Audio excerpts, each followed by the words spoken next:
Hello, I wanted to just make a quick video. I just finished up the lecture, topic 2 lecture, but unfortunately it didn't record um, after the review section from topic 1. This happens sometimes with longer videos or if I'm using a lot of different, like going back and forth between the projector and stuff. So you'll have to watch last year's topic 2 lecture, which I think a lot of you are doing anyway, because they're a little bit shorter. But what I'll do is I'll go into Piazza and just show a few different little tricky things that I normally mention in lab.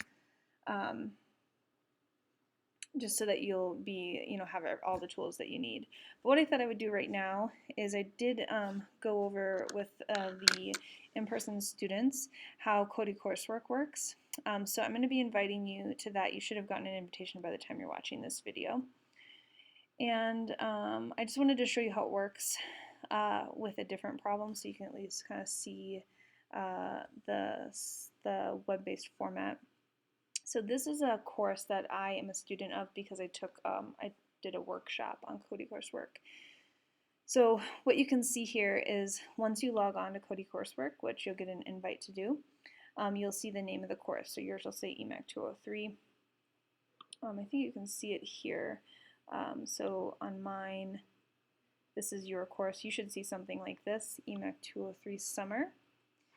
And then on the left-hand side, you'll see the course, the assignment, and then the problems within the assignment. So the first assignment has 2 problems. One is on topic 1, one is on topic 2. So it gives you a little practice on both. So you're going to go to the assignment. So I'm going to go to my first assignment, and I'm going to click one of the problems that I have access to. So what you'll see is that there'll be a description of the problem that you're trying to solve. Then there'll be a little box here. This is where you're going to enter in your code to solve the problem. And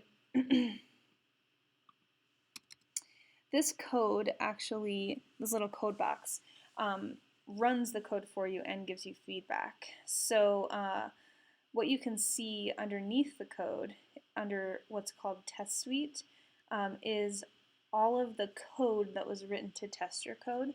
So you can ignore all of this. The way that Cody Coursework is set up, if you want to allow students to test their code before submitting it, you have to allow them to see this test suite. So unfortunately, that is the only option. So if you read through the description, you can do 2 things. One is you can just start writing your code directly in this little box here. And this is what I'm going to do.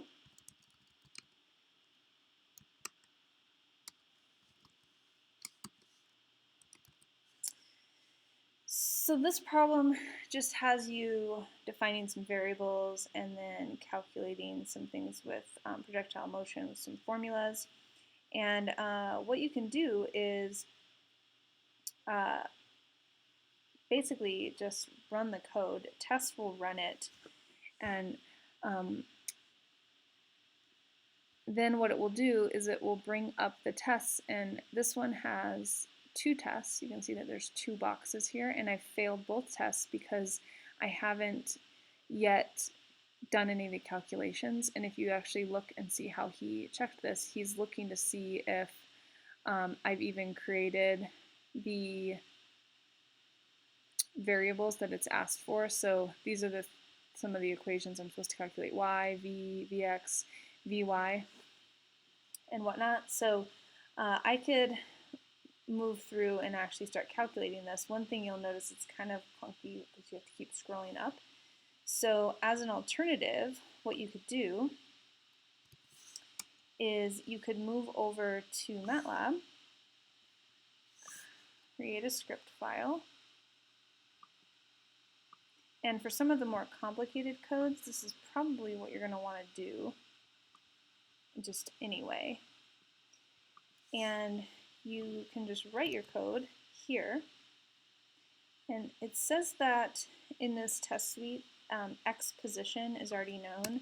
I'm probably not going to do this too much, but I will write it very clearly if I do. But the X position is already saved within the test suite, so you don't need to define it, but you need to define these other initial conditions of the projectile motion.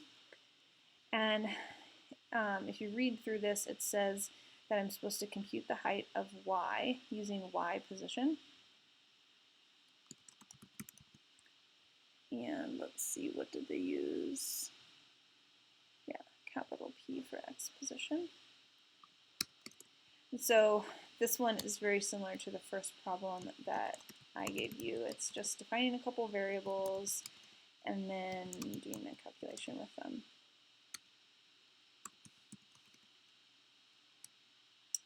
So let me see if I can get the y position programmed in and see if I can get past that first test that showed up.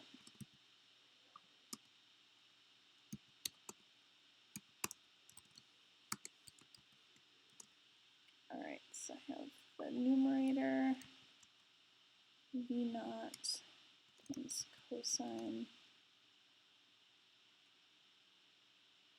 of delta.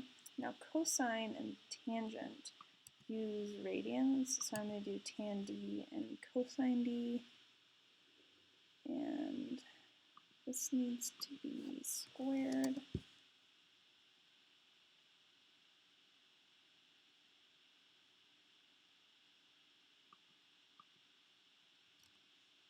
Okay, so I think I got that equation programmed in, so now I'm just going to try it. So I'm going to just copy and paste it in here, and I'm going to just test it.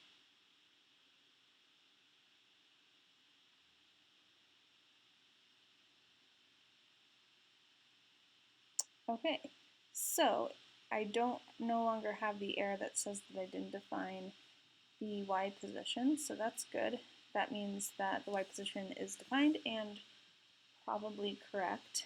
I would need to define projectile velocity in order to test the next one. So projectile velocity requires me to define these two and that. It's this one, check.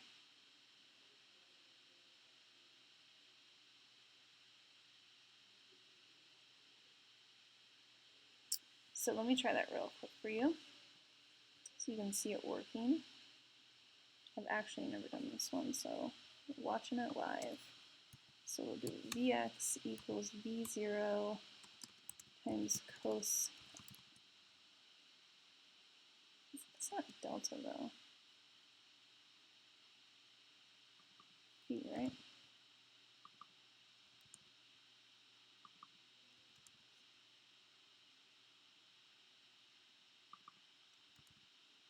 It's not phi.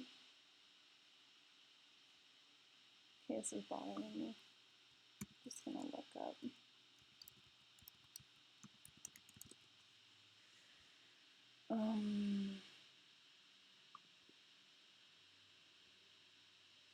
Theta. Oops. Okay. So there is if you do Shift Enter, it changes all of them. Okay. Then Vy equals the square root of V naught times sine d of delta squared minus 2 times g times y position. And then v equals the square root of vx squared plus vy squared. I'm doing this very fast, so I'm likely making a lot of mistakes. So I'm going to try this, see if I'm doing that right. So I'm going to paste my new code in, I'm going to click test. Let's see, projectile, oh, so here I used the wrong variable name. So in this one it said to use projectile velocity, and I called it v, so it doesn't know what to check it to.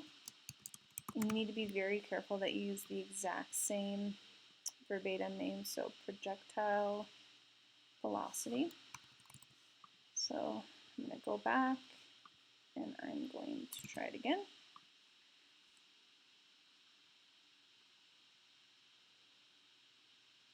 And look at that. So I passed both tests. And so now if I want to, I can just click submit. Or I can click submit many times. I can just keep submitting this. I don't need to submit it.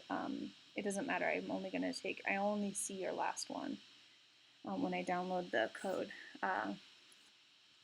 And here it just shows the same thing. It shows that I passed both of the tests, and so then I'm done. And so you can just tell from the green and in these boxes, but you can also tell from the check mark here, it has the X before. So the other thing that I thought you might find interesting is if you go back to the problem,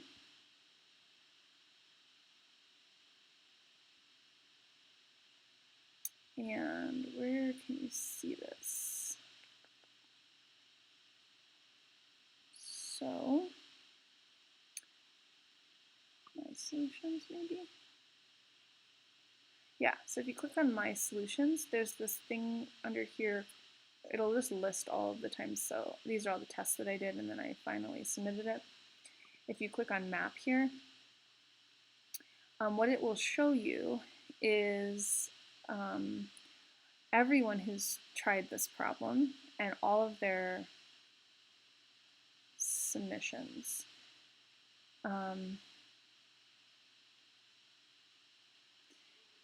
And I'm not exactly sure if these are all mine. I think they might be. I think it's showing, oh yeah, it's showing the test solution. So I only submitted one solution, right? Yeah, so this is the solution that I submitted here. So, but what it shows is everyone who submitted or tested and how big the code was, or how kind of like how efficient it was, is on the y-axis. And then this is just the number of solutions. So this is the first time I submitted. I only had those variables defined, and then the second time, and then the third time I had everything there, but it still wasn't correct. So there's an X. And then I don't know if this is mine. It must be. But this means that it's the best solution right here. Oh, because this is my test solution. And then this is a second time when I submitted it. It's correct. But if other people do this problem, you'll see their numbers on here too, or their X's and circles. They'll just be, I believe they're kind of faded. But if you have the diamond, that means that you have the best solution, which is kind of fun. Most of these codes, it'll just be the first person who did it correctly. So that is it. Hope that's helpful. These Cody coursework assignments are due basically by the next class time, the next lecture time that we have. So enjoy doing this. I hope it's really helpful. I think it's a really fun system to really give you some practice and make sure that everything is understood before we move on to next week's topics.